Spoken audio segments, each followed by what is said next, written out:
और खबर ये कि हॉर्मुज स्ट्रेट में अमेरिका की नाकेबंदी लगातार चल रही है। अमेरिकी सेना की तरफ से बड़ा दावा किया गया है, उनकी तरफ से ये दावा किया गया है कि 2 अगस्त तक 35 कमर्शियल जहाजों ने अपना रास्ता बदला है और 2 जहाजों को उन्होंने निष्क्रिय कर दिया है। अमेरिका की सेना की तरफ से ये दरअसल बड़ा दावा किया गया है।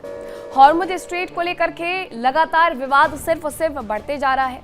एक तरफ ईरान खड़ा हुआ है कि जब तक हम ना चाहें कोई नहीं जाएगा, दूसरी तरफ अमेरिका भी यही बात दोहरा रहा है कि जब तक हम ना चाहें तब तक वहां से कोई नहीं जाएगा। अमेरिका कह रहा है कि 2 अगस्त से 35 कमर्शियल जहाजों ने अपने रास्ते बदले हैं और 2 जहाजों को उन्होंने निष्क्रिय कर दिया है। वहीं एक और खबर आपको बताती हूं कि ईरान के लोगों की अमेरिका को बड़ी चेतावनी आई है। ईरान सरकार और सेना के समर्थन में प्रदर्शन हो रहे हैं। तेहरान के आजादी स्क्वायर पर ये प्रदर्शन किए जा रहे हैं, जो अपने देश की सेना और अपनी देश की सरकार के साथ खड़ी हुए हैं। ये लोग पहली बार नहीं बल्कि हर दिन वहां पर एकत्रित होते हैं अपने देश की सेना को सपोर्ट करने के लिए। तो ये 2 खबरें हैं मिडिल ईस्ट से जुड़ी हुई। एक हॉर्मुज में जो विवाद लगातार पनपते जा रहा है उससे जुड़ी हुई खबर आपको बता रही हूं कि हॉर्मुज में अभी भी स्थिति जस की तस बनी हुई है। कभी अमेरिका वहां पर रूल करने लगता है, कभी ईरान वहां पर रूल करने लगता है। दूसरी तरफ ईरानी लोग सरकार के साथ खड़े हुए नजर आ रहे हैं और आजादी स्क्वायर पर उनकी तरफ से एक बार फिर से प्रदर्शन किया गया है। वहीं ईरान पर हमलों को लेकर के ट्रंप ने बड़ा दावा कर दिया है। हम हमलों के लिए पूरी तरीके से तैयार थे, ट्रंप ने कहा। सऊदी, यूएई, कतर, ईरान ने रुकने को कहा। मुझे लगता है कि ईरान के साथ समझौता संभव है। ट्रंप ने यह भी कहा कि हॉर्मुज और परमाणु प्रोग्राम पर समझौता होगा। तो ये बड़ी बात उनकी तरफ से कही गई है। अब डोनाल्ड ट्रंप ने क्या कहा है, सबसे पहले आपको वो सुनवाती हूँ। Asked to by Saudi Arabia, by UAE, and by Qatar, and by Iran. We were all set to go. It's about at this time right now, and it would have been a massive attack. We're all set to go, but when the allies ask to call it off, you got to sort of say, well, let's see. And the reason they asked is I think there's a deal. There's a deal on Hormuz, and then there will be a deal on the nuclear, or you might call it the denuclearization of Iran. I call it the denuclearization.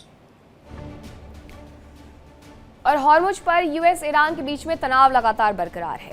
Iran ने राष्ट्रपति Trump के दावे को खारिज कर दिया है कि हॉर्मुज पर कोई समझौता नहीं हुआ है। ईरान ने सीधे कह दिया है। डोनाल्ड ट्रंप लगातार कई बातें कहते रहते हैं, हॉर्मुज को लेकर के दावे करते रहते हैं, लेकिन ईरान ने साफ इनकार कर दिया है और कहा है कि राष्ट्रपति ट्रंप का दावा एकदम झूठा है।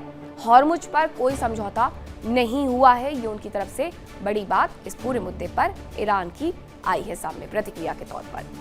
अब हाल ये है कि मिडिल ईस्ट में जंग की वजह से जहां अमेरिका को भारी नुकसान हुआ, उसके सैन्य संसाधन तबाह हो गए और अमेरिका की साख भी मिट्टी में मिल गई है, क्योंकि ईरान के खिलाफ कार्रवाई में कई देशों ने अमेरिका का साथ ही नहीं दिया। दूसरी तरफ ट्रंप की निजी रूप से विश्वसनीयता दांव पर लग गई है। उनके अजीज खाड़ी देश भी अब उन पर भरोसा बिल्कुल नहीं कर पा रहे हैं। इन सब के बीच में अमेरिका ने मिडिल ईस्ट में रह रहे अपने नागरिकों के लिए चेतावनी जारी की, जिसमें कहा गया कि ईरान के साथ टकराव की वजह से अचानक से हालात बदल सकते हैं। ऐसे में Bahrain, Iraq, Israel, Jordan, Lebanon, Kuwait, Qatar, Saudi Arab और यूएई में रह रहे अमेरिकी लोग जल्द से जल्द निकलने के लिए तैयार रहें। यानी पूरे मिडिल ईस्ट को अमेरिकियों को अब खाली कर देना है। और यह भी कहा गया कि हो सके तो जल्द ही क्षेत्र को छोड़ दें और वहां से वापसी कर लें। अमेरिकी विदेश विभाग की एडवाइजरी में कहा गया कि क्षेत्र में सुरक्षा के हालात मुश्किल बने हुए हैं।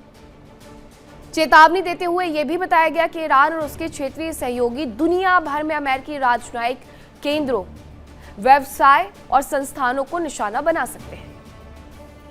एडवाइजरी में अमेरिकी नागरिकों को सार्वजनिक प्रदर्शनों से दूर रहने, क्षेत्रीय खबरों पर नजर रखने, अमेरिका से जुड़े स्थलों के पास सतर्क रहने, इमरजेंसी प्लान तैयार रखने और वास्तविक समय में सुरक्षा अलर्ट पाने के लिए स्मार्ट ट्रैवल एनरोलमेंट प्रोग्राम में रजिस्टर करने तक के लिए कह दिया गया है। इसी वजह से सवाल ये उठ रहा है कि मिडिल ईस्ट में कई अमेरिकी कंपनियों ने भी अरबों डॉलर का निवेश किया हुआ है। देखिए इंडिया डेली 24/7 अब आपकी स्मार्ट टीवी पर। इंडिया डेली मौजूद है सभी डिजिटल प्लेटफॉर्म पर लाइव और लगातार। इंडिया डेली 24/7 हर दिन राष्ट्र को समर्पित।